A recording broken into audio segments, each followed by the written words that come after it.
Welcome back to another episode of C is for Creepy. Thank you so much to everyone who's listened last week and the last few weeks. It's so great seeing all of the downloads and the returning listeners. Absolutely. I love seeing because, we can see how many listens we get. It's so cool seeing how many people from different cities keep listening week after week. And don't hesitate to reach out. We would love to hear from you at some point.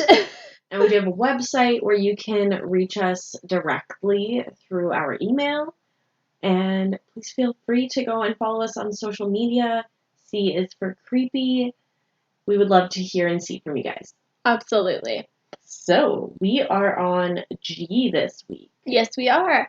I'm going to be honest, I kind of struggled with G for a little bit because I just wasn't motivated for my original topic. What was your original? I was going to do gang crimes, but I could see how that one could be hard and you'd have to be in the right space. I just wasn't in the right space. So I threw it out the window. I skipped and did next week's first, and then I had an epiphany. Okay. So for G, we are covering goth crimes. This could be interesting. Okay. I'm not going to lie, it's dark. Okay. But it's goth, so I guess it's a little thing. Fair. Alternate. Alternate, yes, exactly. We're on the scene. Yes. Okay. That was so bad. I know.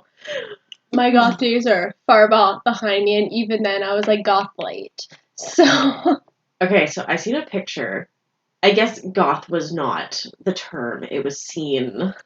But there was a picture of me in bright yellow fucking skinnies with hot pink high top shoes and one of those ugly graphic tees from Urban Planet. Whew. Girl, she was not hot. Oh, I loved those days. I loved the scene guys with their long hair and the bang over the eye. I fucking love that. I see some of these new generation See it coming recreated, back. and I'm like, yes, I'm here for this. I love it. Ooh, taking the mascara, making the raccoon tail in your hair. Oh no. See, my thing was I actually shaved my head. Oh. And at my Catholic junior high school. Nice. So it was very great. It was also an all-girl school. We had a uniform and everything, and there was me with my mohawk. Love it. So, yeah. Scary days. Yeah. Throwback. Whew. Yeah, those are well behind us. Yes. Though, you know what, I'm not gonna lie, sometimes I see things in stores and I'm like, oh, if only I lived the life that I could wear this out in public and feel confident. See, I think I could sometimes, for the most part. I don't know. It's just, I feel like you really just have to commit to that. Yes. And I wear a lot of sweatpants. Same. I don't, I love how it looks. I just don't know if I could physically wear vinyl or so latex or leather. It looks so good, but I don't know if I could. So this is so disappointing. But, in high school and junior high, I used to only ever wear jeans. Yeah. Leggings did not exist in my, wardrobe. Now, let's be honest here. All I wear are leggings or pajama pants. Mm-hmm. And, we went and got some jeans, and I wore them, and holy shit, I made it about 3 hours before I was like, I need to go home and put my fat pants on, because I'm done with this. They're just not comfortable. No, if it's restricting, I don't want it. No, my legs need to breathe, and it's too cold for dresses. Fair. It is far too cold. So we got so far off topic. Goth crimes. Goth crimes. I'm a sentence in. Love it. Okay, so from Britannica, a goth is a person who listens to or performs goth music, wears mostly black clothing, uses black and white makeup, and often has dyed black hair. So essentially, it is a music-based subculture that was started in the UK in the late 1970s, early 1980s. Did you know that there's a wiki aesthetics? No? There is. And goth, from there, I learned that goth is just a general term but there are multiple variations, including dark wavers, death rockers, trad goths, romantic goths, and casual goth, just to name a few. Okay. Did you look them up? I did, but I did not write down the specifics. Oh. When I think of romantic goths, I'm thinking like, oh, what is that movie with Brad Pitt? It's like a vampire in Paris. Interview with a Vampire? Yes. That's what I'm thinking when I think of romantic goth. Yeah, I think that one, aesthetic. that's a lot of like Victorian age dress wear and stuff like that. Yeah. But like I said, it it mostly focuses on the music. The aesthetic is a secondary portion. It's the second to the goth subculture, but the most important part of it is the music that they're listening to. Interesting. Yes. Okay. Okay. So as this with any subculture that are deemed different from the norm, goths have a hard time. They deal with prejudice, oftentimes just based on their appearance. Mm-hmm. Many believe that goth is intrinsically related to Satanism, which is not true at all. Nope. Once again, the basis is on the music, and then secondary is on appearance. Creed, religion, politics, that can vary heavily within that subculture as well. Mm-hmm. But you could be a good Samaritan wearing the white picket fence and still be a Satanist. Well, right? Exactly. It doesn't matter how you dress for what your beliefs are. Yeah. So, yeah. I've always kind of like questioned that one because I'm like, I don't know. I feel like you can't deem somebody on their religion based on. Well, just don't judge a book by their cover. Don't judge a book by this cover. You don't know somebody just by looking at them. At the end of the day. Yes. Unless they have obscenities like tattooed on their face. Well, then I might judge them. Maybe a little. But even then, maybe it means something very important to that person.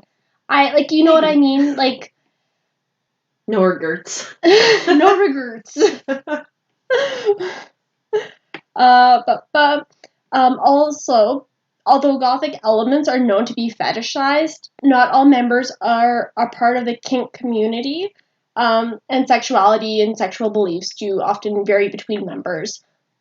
As they do with everybody. Exactly. It's just lots of times people think goth and their mind immediately goes into, well, these people are all polygamous and they have wild sex orgies and they're into BDSM and all that fun stuff. And sounds like jealousy.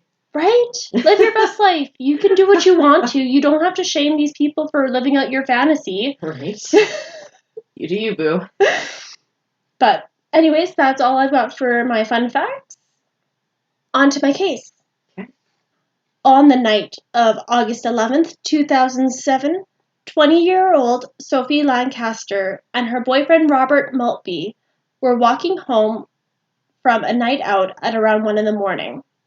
The quickest way home was to cut through Stubley Park. It was a skate park located in Backup, Lancashire, England. At the entrance of the skate park, there was a group of 5 youths that had noticed the couple entering and quickly targeted them. You know, I truly enjoy your use of the word youths. Youths! I feel like you use it in almost every case, and it always gives me the warm and fuzzies. Like the youths of today. You can tell that I am no longer a youth at heart. We all... I am an old lady, yes. Deep down. I love it. I use it so many times in the story. Yes. It's like the Britannica. The youths and Britannica. If it's not in the story, I don't want it. God, this could be a drinking game. Oh, man. Okay. So, they were quickly targeted based on their appearance. Sophie and Robert were goths, and this wasn't the first time that they had been harassed because of their appearance. So, a little about Sophie Lancaster. Sophie was born November 26, 1986, and lived and grew up in the small town of Backup. She was known as a quiet girl, but was very strong-willed in her beliefs, becoming a vegetarian at the age of 6. Okay. She was independent and had few friends growing up. She didn't take part in sports and instead found joy in reading. When she was about 12 years old, she started to enter the goth scene, dyeing her hair black and keeping a pale face. Sophie was starting to become who she was. She had found her niche. She was starting to connect with like-minded people. Mm-hmm. A small group of alternative-minded people came together and formed a friendship, which Sophie was a part of. The Goths faced much harassment in town, so they would often meet in less populated areas, such as the cemetery, which is a little on the nose. Yeah. But while there, they would just talk and listen to music. As Sophie got older, she met Robert Maltby, who was also a part of the scene, and the couple dated. I heard reports of 6 months to 3 years, so I'm going with 3 years. Okay. Okay. They were both described by friends as being very much in love. Oh, okay. Sophie took a gap year after finishing her primary, the secondary school, I think in England it's called. Okay, so like high school here. Kind of, yeah. So she finished that, and she was planning on continuing her education by pursuing an English degree. Cool. Sophie and Rob moved in together into a small flat in 2007 and had their whole lives ahead of them. So was Rob the same age as her? Yeah, they were, I believe he was maybe a year older, but not a wild age gap or anything. Okay. Yeah. Nothing creepy there. No, nothing at all. Honestly, so I watched this documentary on YouTube. It was super well done, but it had interviews with their mutual friend, and how she spoke about them was so sweet. She was saying it's like their souls had met before and are just reuniting now. Aww. This was a couple that obviously really loved each other, and they were both known to be sensitive souls. They were both artistic. They just wanted a peaceful life. They just expressed themselves in a gothic manner. Mm-hmm. That was how they wanted to appear. That was, they weren't violent, nothing like that. It's just Okay. So that is until the night of August 10th, 2007. Sophie and Rob had gone to a friend's house that Friday night for some drinking and socializing and just fun. I mean, they're shenanigans with the youth. Well, they're in their 20s. I remember being in my 20s and having fun. Yes. They left together that night around 11 p.m. and decided to walk home. Even though the walk was only 2 miles away, the couple got sidetracked after meeting two girls at a 24-hour shop while picking up cigarettes. These girls were enthralled by the couple's appearance, especially Sophie, who was rocking vibrant colored dreadlocks. The girls convinced the couple to join them for drinks in Stubby Lee Park. This was a popular area for youths to meet up and hang out. All right. And there's nothing about this that suggests that the girls were in on it. I think they genuinely wanted this couple to go and join them for a fun time. And nice. Stubby Lee Park was like I said, it was a super popular place for the kids to go and hang out, and there was definitely some underage drinking going on there and vandalism, but nothing super out there was happening. Pretty standard stuff for young adults. Pretty much, yeah. Okay. At the entrance of the park was a group of 5 youths, led by... Hold on. Oh, no. We're at 3? We're at 3. Okay. I guess I could start calling them teenagers, but sounds worse. No, at this point, they're youths, and I have claimed it as a drinking game. Okay. Well, young youths. Okay, so they were led by Ryan Herbert, age 16, and Brendan Harris, 15. Both of these youths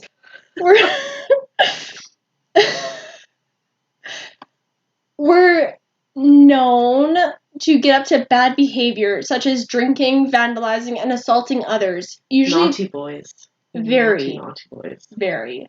They were usually younger than themselves, the people that they would beat up. Well, obviously, you can't go for someone bigger than you. No. You might lose. In fact, just a month before, Herbert and Harris were found guilty of attacking a boy near the same park, but were sentenced to community service and were out on the street. The night of August 10th, 2007, both Herbert and Harris had been drinking. So just to throw it out there, like, no, a little bit of judgment, but the Daily Mail article that I found said that they were drinking hard cider and schnapps. They had gotten drunk off of that. So, like, do with that information what you will, but, like, I just remember being 15 and being like, ooh, my peppermint schnapps. Oh. Mine was peach schnapps, but yeah. Yep. Well, it's the only thing you could get, because right? the parents couldn't drink it. Well, you know, well, that's what, it's a like... heartburn bottle. Well, that's the one that you'd steal from your parents, because that's the one that wouldn't go missing. Yeah. Yep, so... Definitely stole the hard cider and schnapps. Tough times for those little youths. Those delinquent youths. Yep. It's hard to, like, have that manly attitude being like, let's go drink some schnapps, boys. Yeah. Like, don't get me wrong, Jeff drinks fruity drinks all the time. Oh, yeah. But he gets judged harshly for it. Yeah, but he's a grown-ass man. Yeah. He wasn't, like, 15 trying to impress somebody. When I was 15, I was drinking bottles of tequila trying to impress people. Because, like, that's just who I was. I wasn't drinking no fruity little drinks. Mm-hmm. As an adult, yes, I am. I want the fruitiest wine I can find. If it tastes like shit, it's not for me. No, I want something sweet. I want something fruity. I don't want to, like, make a face if I drink something. Right? Should not. That's amazing. Okay, so they were drinking their hard cider and schnapps with 3 of their friends when they noticed Sophie and Rob. At first, there was a semi-friendly atmosphere. Sophie was giving the boys cigarettes in, like, kind of an attempt to placate them. Like, she could kind of feel something was off, but, you know, she's just trying to keep the mood up. Mm-hmm. That quickly ended when one of the members of the group asked, shall we batter them? Cool. Then one started punching Rob, and members were yelling, let's bang him, and quickly joined in. And I, like, remember, this is British slang, right? Okay. Yes. Probably means something completely different. Yes. Okay. So, the group quickly went feral, repeatedly beating on Rob until he fell unconscious, at which point they started kicking and stomping on him. Sophie was screaming at them to stop, and when they backed away from their attack, she tried to help Rob, cradling his head. The group snuck up and ambushed Sophie now that her attention was on Rob. Extreme violence was used against Sophie, who was about 5'1" and weighed maybe 120 pounds. Ooh. It was reported by a witness that Sophie was repeatedly kicked in the head, and then members progressed to jumping on her head after she fell. Oh my god. It was brutal. No fucking kidding. A 14-year-old girl who was witnessing the attack called 999. I watched the documentary and it actually had the recording of the emergency call. And, like, those always fucking get me. Like, you could hear the attack going on in the background. Oh. And, like, you could, like, just the panic in the girl's voice. But the quote was, we need an ambulance at Backup Park. This mosher has just been banged because he's a mosher. Oh. And, like, once again, British slang, but... Yeah. Holy shit. Mm-hmm. The group had fled the scene by the time emergency services arrived. The injuries sustained by both Sophie and Rob were both so severe, and their faces were so swollen and bloody, that the paramedics could not distinguish their genders. Ooh. Both Sophie and Rob were found to be alive and rushed to a nearby hospital. Both were in a coma and had severe internal bleeding. And, like, just the amount of bruising and, Sophie's mom was interviewed and she described, like, her ears were swollen and there was, like, fluid coming out of them. Just oh my god. awful. Rob began to show improvement and eventually came out of the coma, and he had lost memories of before and during the attack. Sophie remained in a deep coma, and after a specialist determined that she would never regain consciousness, she was brain dead. She was taking off life support and died August 24th. No. So, immediately following the attack, the gang was reported to be giddy. They had ran off and started boasting to their friends about what they had done. They had stolen Rob's cell phone and wallet. Well, that wasn't very smart. One of the members offered the phone to a witness saying, quote, "We've just beaten someone up. Do you want the phone?" Huh. Another was quoted saying, "There's two moshers nearly dead up in Backup Park. You want to see them? They're a right mess." Oh my god. End quote. Like, the amount of just disregard for, like, how violent that attack actually was in their mind. Yeah. Like, I'm really, like, trying to, like, I'll get into the psychology a little bit coming up, but, like, it's still really difficult for me to wrap my mind around. Well, they had no respect for the people as people. Well, that's just it. Like I said, That's I'll get disgusting. to it. It's just, I'll get to it a little bit. It's just, Wild. fuck, that was a hard one. So 5 of the group members were charged in connection to the attack. After further police investigation, however, it was suspected that there was about 15 people in the area either witnessing or who took part in the attack. Oh my god. There was no other arrests made, however, given the fact that the police realized that there was nobody else directly involved. It's a popular space for teens to be, and luckily it was hopefully just the 5 that were directly involved, but still. Holy shit. Okay. The 5 youths. There's another drink. Were originally all charged with causing grievous bodily harm with intent.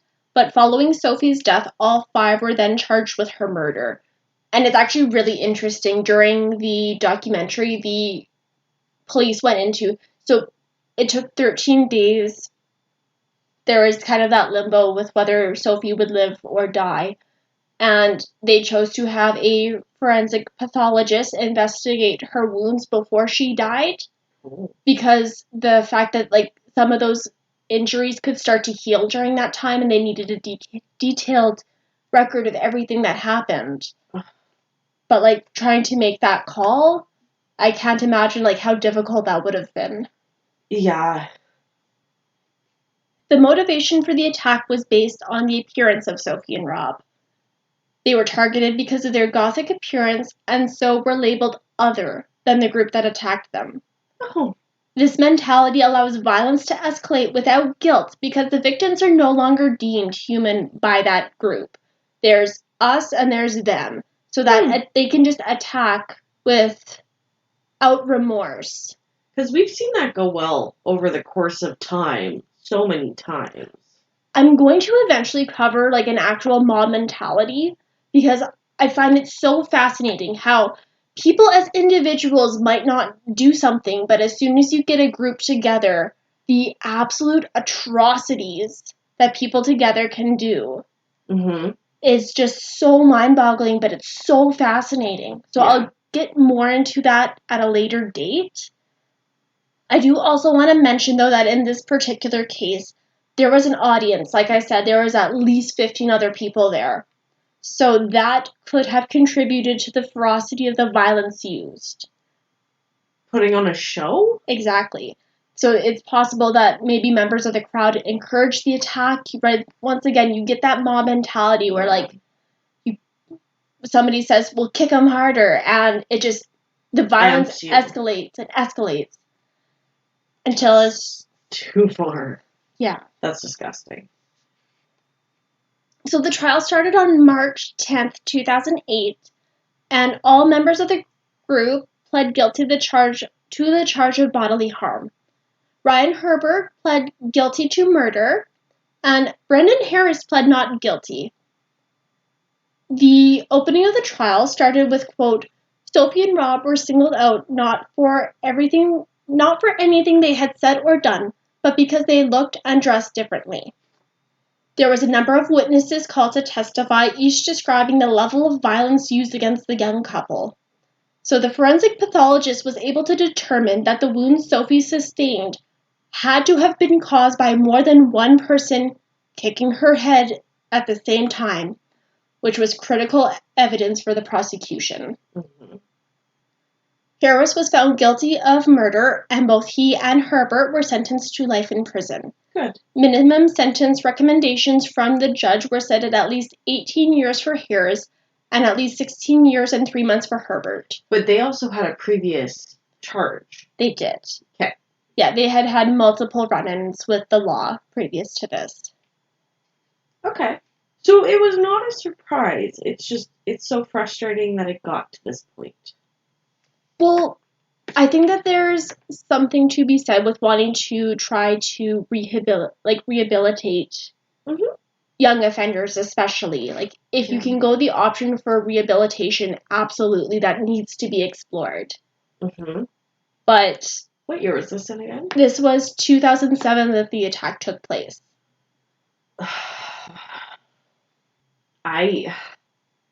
So my frustration is community service was all he got.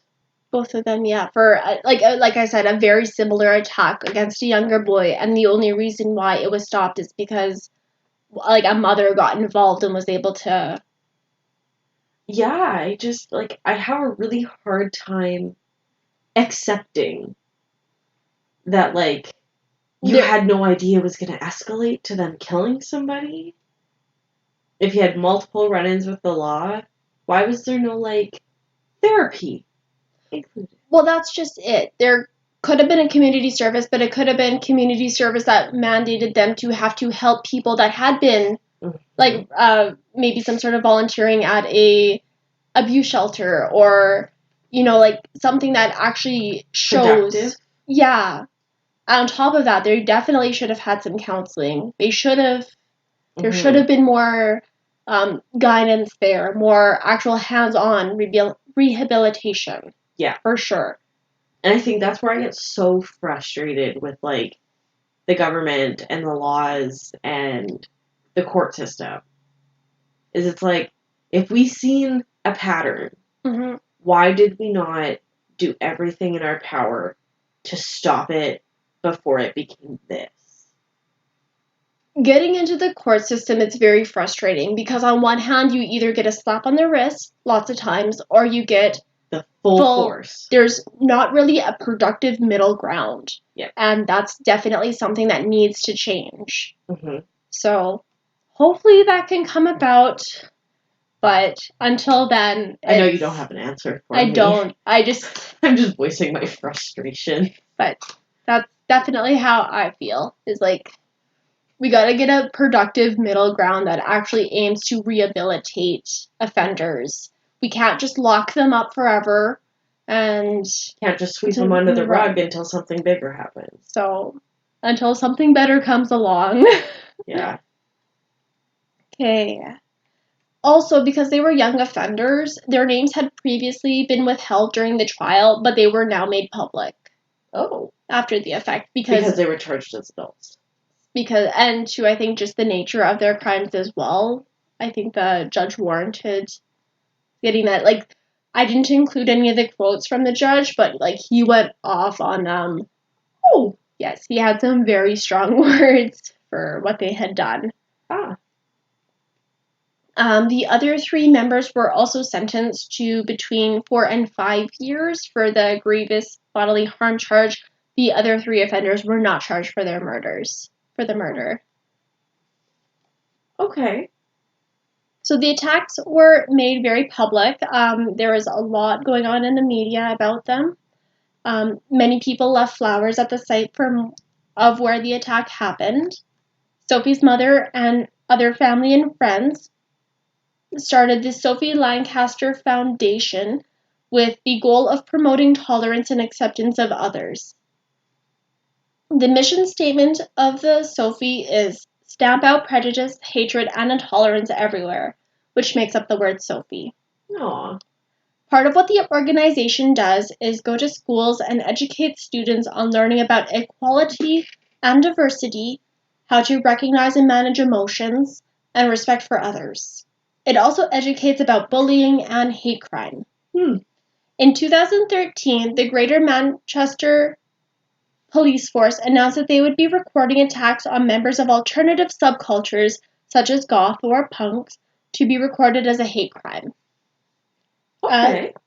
As the legislation has not changed, it would not impact sentencing that like other hate crimes does, but having a record can raise awareness of violence that members of these subcultures have to endure. Mm-hmm. And that is the case of Sophie Lancaster. And That was really sad. it was very sad. I was like tearing up a little bit as I was doing my notes. They were just living their best life. They were, just a young couple. They had their whole lives ahead of them. Some douche canoe with some anger issues came along. Yep. Boo. Yeah. Well, thank you for that. That was my G for Goth. All right, what is your G? So my G is for Gypsy doll. Ooh. So Letta the Gypsy doll.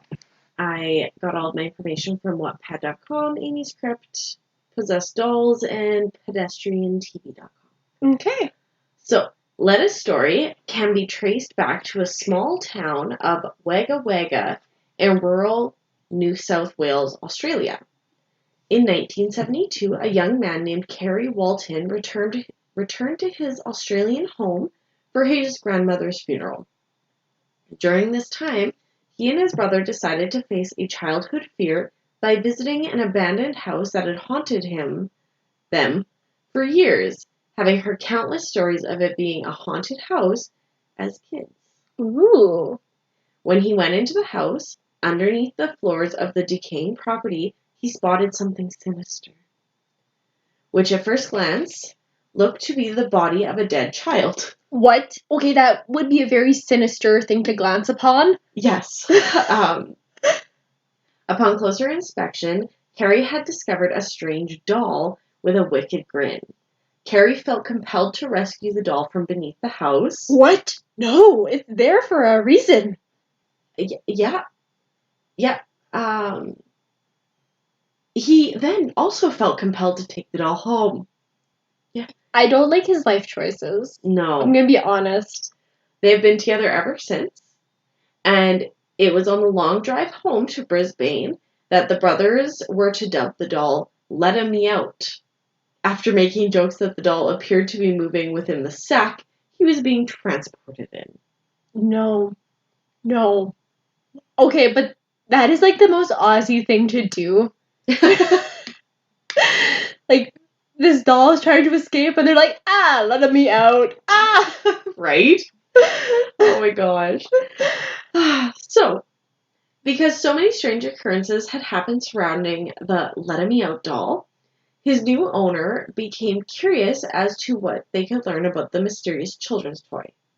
To their surprise, experts were able to date the doll back at around 200 years. Holy shit, that's an old doll. By analyzing some nails held under the doll's feet. Like, metal nails? Metal nails that you hammer in. So someone had hammered this doll into something. No, so old wooden dolls. I don't know if I actually wrote this out, but it was like a marionette doll. Oh, okay, I see. That makes more sense. Yes. Okay. Sorry, wooden nails in the feet. Okay. Yeah. I see. Okay. Okay, I'm loving this even less now. That it's a wooden marionette doll. It reminds me of that movie. Dead Silence? Yes. Oh. Love that movie. So, it was also speculated that the doll had been handcrafted somewhere in Eastern Europe, likely in Romania, judging by the doll's gypsy-like appearance. Okay. Interestingly, the doll even had a full head of human hair. Why? In addition, the doll was also taken to a psychic for analysis. Okay. The psychic came up with some compelling information, which has been reiterated by other psychics throughout the years. It is said that the doll is actually inhabited by the spirit of a young boy who died a long time ago from drowning. It is also speculated that the doll may have been created in this boy's likeness. I hope not. I hope not either. How morbid. Right? Well, and like, you'll see the pictures of the doll. Oh no. But I hope not. Okay. So, Carrie was even allegedly told that he would never be separated from the doll, and this was put to the test when the opportunity to sell Letta arose. Yet Carrie just couldn't bring himself to part with the doll. Why? Mm-hmm. Like, that's honestly kind of wild that he would have grown so attached. Right? Carrie's family were understandably apprehensive towards the doll when he first brought it home. Yet it was the strange activity to follow that really had them unsettled. Well, yes, this is a paranormal podcast. Yes. It is said that Letta Me Out doll would move around on its own. He would change positions, and it is said when you hold him, it feels like the doll is pulsing. Oh, I don't like that. Strange scuff marks, apparently left from the doll's shoes, were found around the home every morning. Could you imagine cleaning up I'd be fucking scuff pissed. marks every day? I'd be pissed. Oh man, I'd be like putting those like on the furniture. How you have those softeners? Yep. Those would be going on the bottom. I don't care. You can curse me all you want. You're already moving around. Like, you're not leaving scuff marks too. Right? Oh, I'd be so mad. In addition, some people have an aversion to the doll's presence, feeling sick, faint, or overcome by emotion when the doll is around. People tend to gasp when they see the doll for the first time, something to do with the eyes bringing fear and great sadness. And it is also said that when women come in contact with Letta, they would either start crying hysterically or just faint at the sight of the doll. I wonder if that's like has to do with it being possessed by a boy, like a 5-year-old boy. Maybe. Like just like the maternal instinct. Yeah. Maybe. Yeah. That's just speculation, obviously, but that's so strange. I never even thought of it that way, but I think that's a very good assumption. So animals, mostly dogs, would act strange around the doll too, trying to attack the doll, growl, or run away. Carrie now lives in Warwick. He still has Letta Me Out, who apparently is still on his shenanigans. Oh my gosh. Carrie said, I reckon he walks in the nighttime. We came in here as a new house, and I've never heard so many strange things in my life, Carrie told Warwick Daily News. Ew. He reckons house objects often shift overnight, and that the doll has actually moved in front of people. Oh, really? That was going to be my next question. If this doll's moving so much, is it like on film, or is there witnesses who have seen him move? Other than like just like the bag moving? I believe Carrie has, and there is witnesses that have seen the doll move, but there is no photos or videos of it. Okay. He said, a clock fell off the wall when she was doing the interview, and when she was telling us about the kid that drowned, he moved in her lap. Yeah. That poor, interviewer. Today, Letta Me Out has become an integral part of Carrie's family. Though this haunted doll appears to look a little creepy, its sad backstory means that the doll may just be inhabited by an innocent child's spirit. The doll is believed to be good-natured and even to bring good luck to those who come in contact with it. But like women cry and faint in the presence of him. Yeah. How is that good luck? Maybe it's the after effects. I don't know. Maybe. But yeah. You know what? It's nice to hear of a possessed doll that doesn't curse people. So maybe that is good luck. Yeah. You know what? That's very true. He also doesn't harm people. No. He just kind of fucks with their psyche. Yeah, does his thing. Yeah. A little bit of a prankster. Mm-hmm. Okay.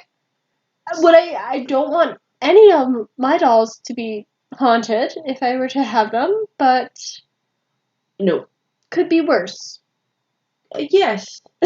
It could always be worse.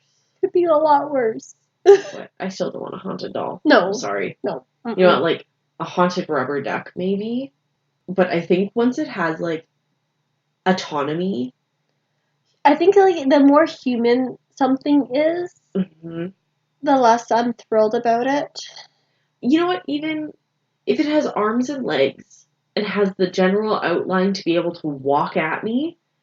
I mean, a right. rubber duck could hop towards you. But like I'm thinking like a teddy bear or like I couldn't do that. No.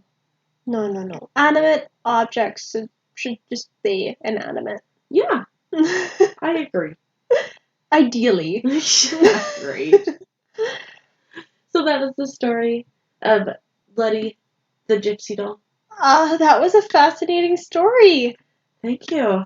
Oh, that wraps us up for G. Thank you so much for listening. Catch us next Tuesday as we cover H.